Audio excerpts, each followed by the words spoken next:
Are you new to studying the Bible and feeling overwhelmed?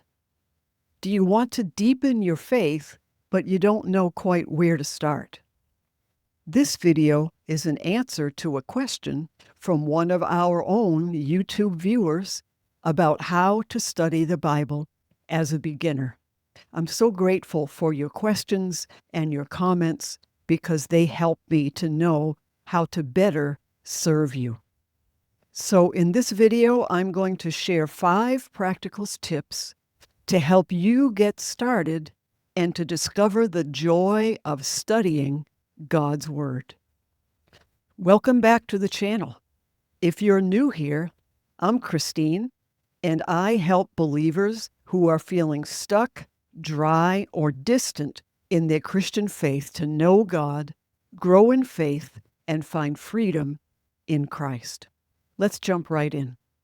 Tip number 1, understand what the Bible is. The Bible is a very unusual book, not like any other book. In fact, it's not just one book. It's a collection of 66 different books. It was written in 3 different languages, across 3 different continents, over a 1,500-year period by 40 different authors. 2 Timothy chapter 3, verses 16 to 17 tells us, all Scripture, in other words, the Bible, is inspired by God and is useful to teach us what is true and to make us realize what is wrong in our lives. It corrects us when we are wrong and teaches us to do right. God uses it to prepare and equip His people to do every good work. This scripture shows that even though the Bible was written by many different authors, it actually is the inspiration of God, or in other words, it is God-breathed.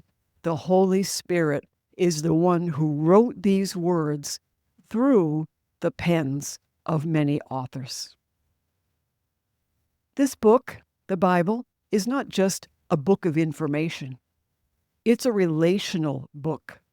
It teaches us what is true and how to live, but it also shows us who God is and who we are in Him, and how we can relate to Him in the way that He has provided for us.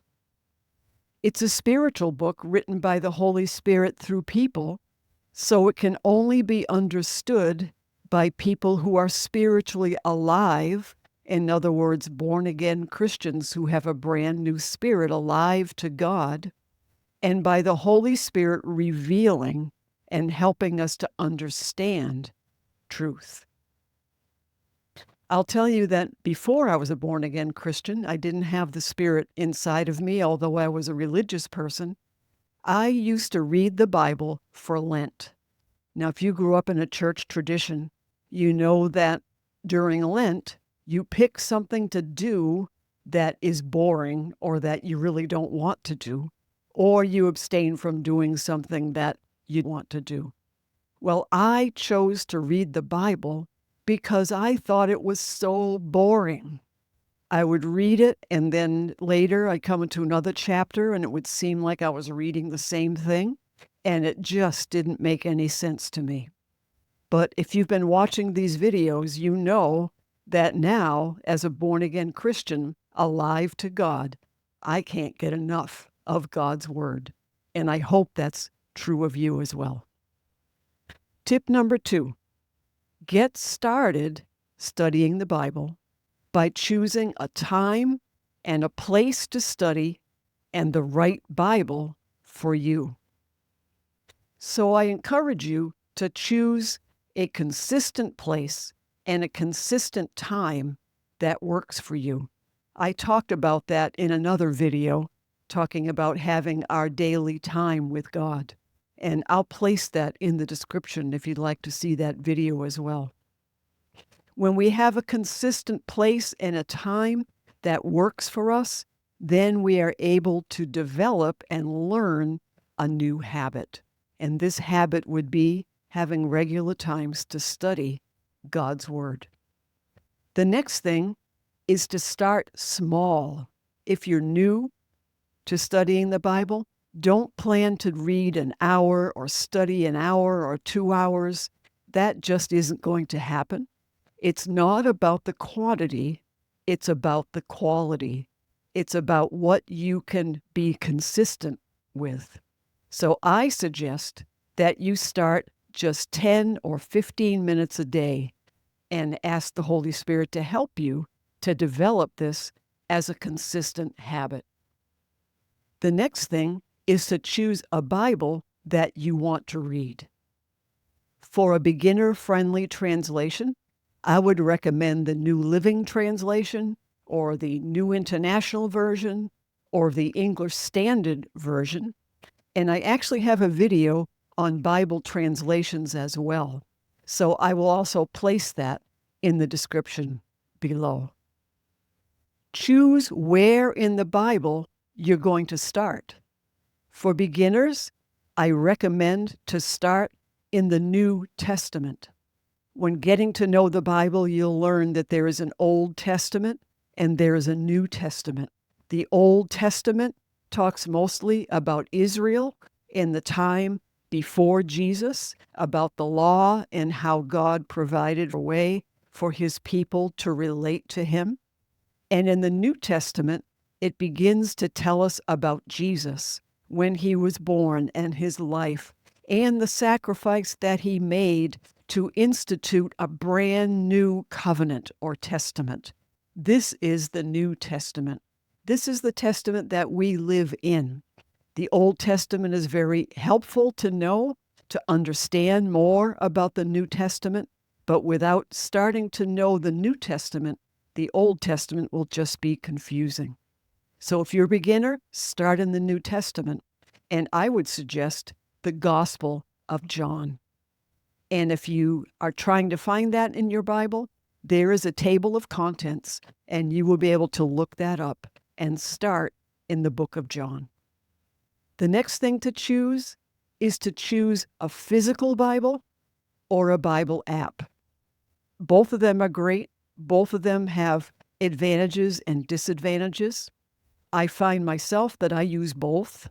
The disadvantages of a Bible app, especially if it's on your phone, is that it's easy to get distracted because there are notifications, or you have your phone open and you think of, oh yeah, I just wanted to check that email, or oh yeah, there's a text there I want to check.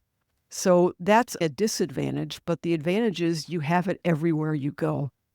One of the things I do to help with that is I don't read my Bible apps as much on my phone as I do on my iPad because there are fewer notifications. However, I think there's nothing that can replace a physical Bible. It is just so cool to have a Bible that you choose is going to be your primary Bible. So when you go to read the Bible, you can just pick it up and it becomes like an old friend. There aren't the distractions. And in those Bibles, there's sometimes a lot of different helps for you there. If you're finding this content helpful, take a moment and hit the like button. Tip number 3, it's important to understand the context of what you're reading.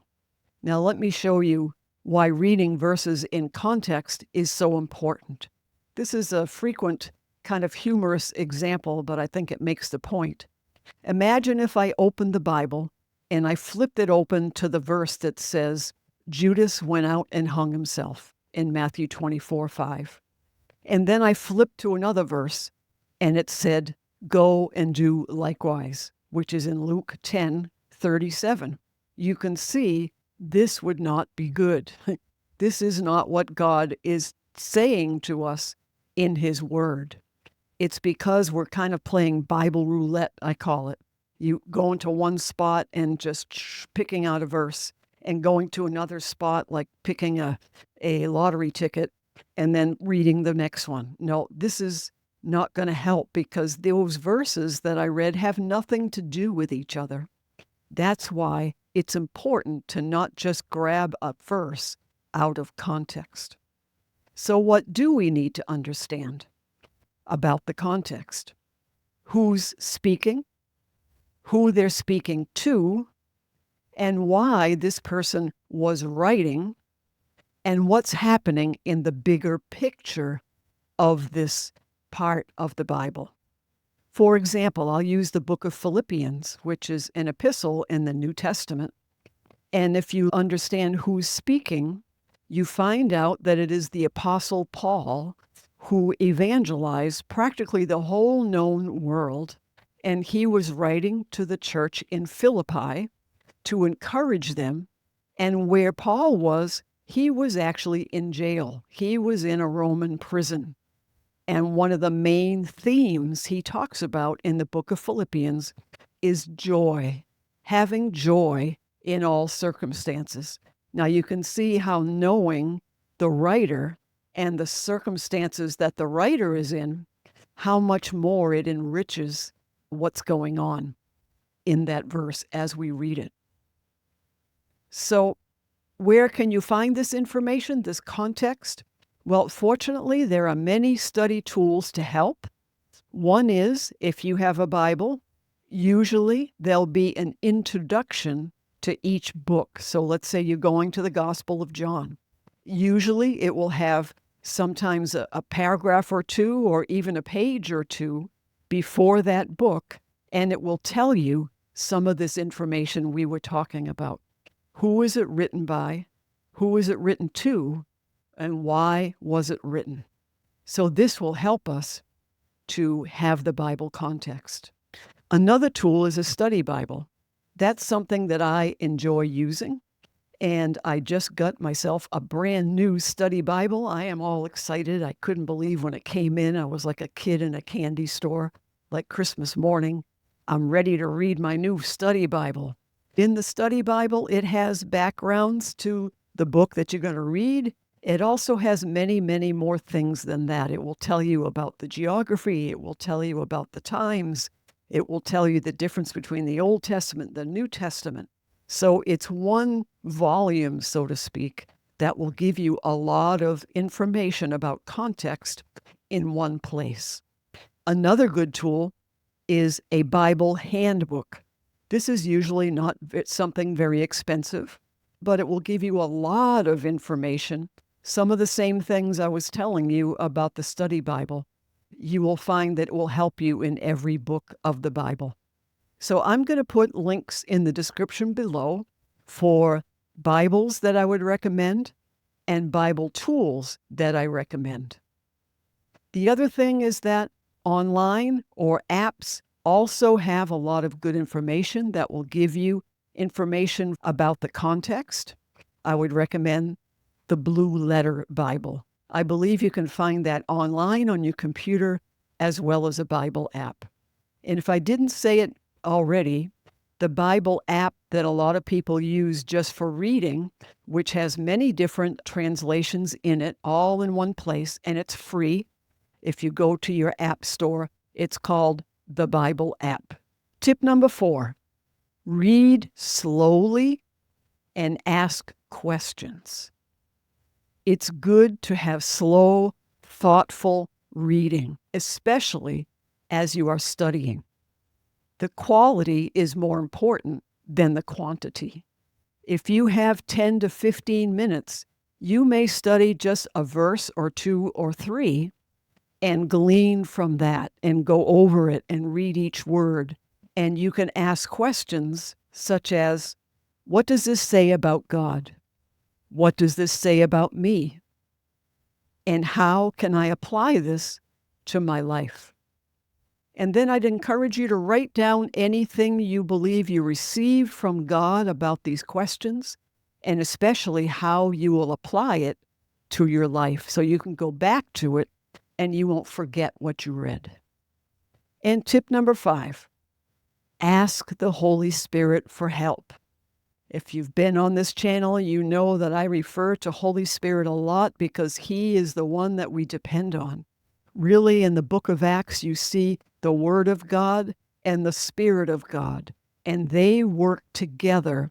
The Holy Spirit is our own private personal tutor. Isn't that awesome? God sent a personal tutor to us who lives on the inside of us. And it is the Holy Spirit who wrote this book, the Bible, through many different authors. And it is He who can explain and help us to understand and bring revelation to these verses. So you might say a short prayer before you're reading, something like, Holy Spirit, thank you for your word. As I read, I'm asking you to help me understand what I'm reading, to show me what you want to show me, and help me to apply this to my life. Inviting the Holy Spirit and making Bible reading and Bible study relational, this changes Bible reading from routine academic head knowledge to relationship with God. So in closing, I'm going to recap those 5 tips for you. Number 1, understand what the Bible is. Number 2, choose a time and a place to study regularly and the Bible that you will use. Number 3, understand the context. Number 4, read slowly and ask questions. And 5, maybe it should be number 1, is ask the Holy Spirit for help.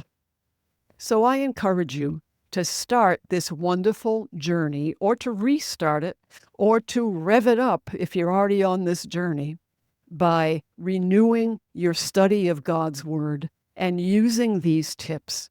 And it doesn't have to be long, and it doesn't have to be a big deal, and it certainly is not going to be perfect. This is about practice, and your personal tutor will help you and lead you, and he is the main encourager who will cheer you on. Ask the Holy Spirit for help. If this video encouraged you, be sure to like, share, and subscribe for more content like this. And let me know your thoughts, questions, and experiences in the comments below. And if you'd like to make a donation to help these videos, you can use the link in the description below. And if this video blessed you, I think this one on Bible translations will help you.